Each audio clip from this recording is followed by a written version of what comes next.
and gentlemen, today we will discuss about the topic of new formula derivations, the table of any numbers, how we can divide. Let's come, we start the proof of any number divided by 5.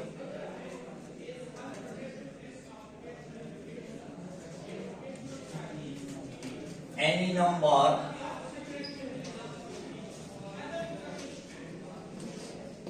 divisible by 5. How we can prove that? For example, we can write 30 divided by 5, we get the answer 6. How? Look here, if we double this integer, 0 plus 0, 0, 3 plus 3, 6, and first integer we put 6. So it means that 30 divided by 5, we get answer 6, 6 is answer. For example, the second example we are taking 105 divided by 5. Now how we can divide? Look here, the first integer, if we double 5 plus 5, we get 10. So we write 0 in the unit place and 1 is carry. 0 plus 0, 0.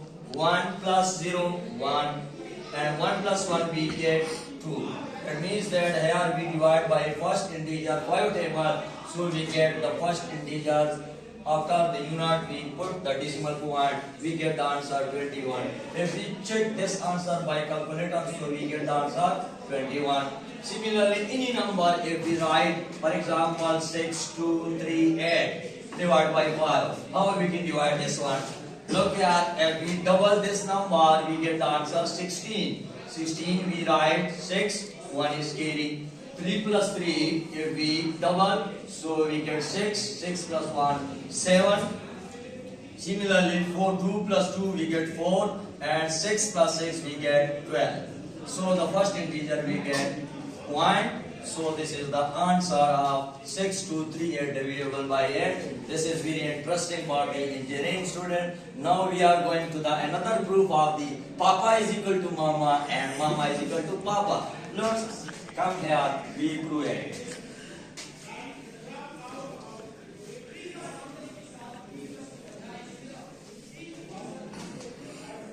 Of the second number, Papa is equal to Mama and Papa is equal to Mama. Papa is equal to Mama.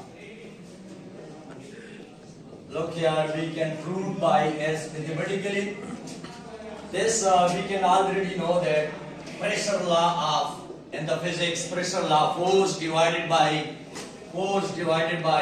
area.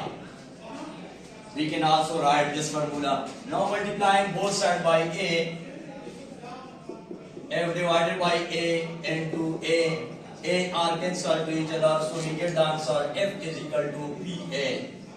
Now we give the equation number first. And according to the second law of motion, we have already discussed in the physics, F is equal to MA. So this is second law of motion. It means that from the first equation and the second equation, force both are equal to the left side are equal. Force is equal to force. So it means that here P is equal to PA is equal to MA. Now taking square on both sides. Taking squares on both sides. Taking square on each sides. So what is the result? PA whole square is equal to MA whole square. Now according to the exponent rule, x square we can write x dot x. That means that we write PA into PA is equal to MA into MA. That means that Papa is equal to Mama. So this is the generally we can prove Papa is equal to Mama and Mama is equal to Papa. Thank you very much for watching.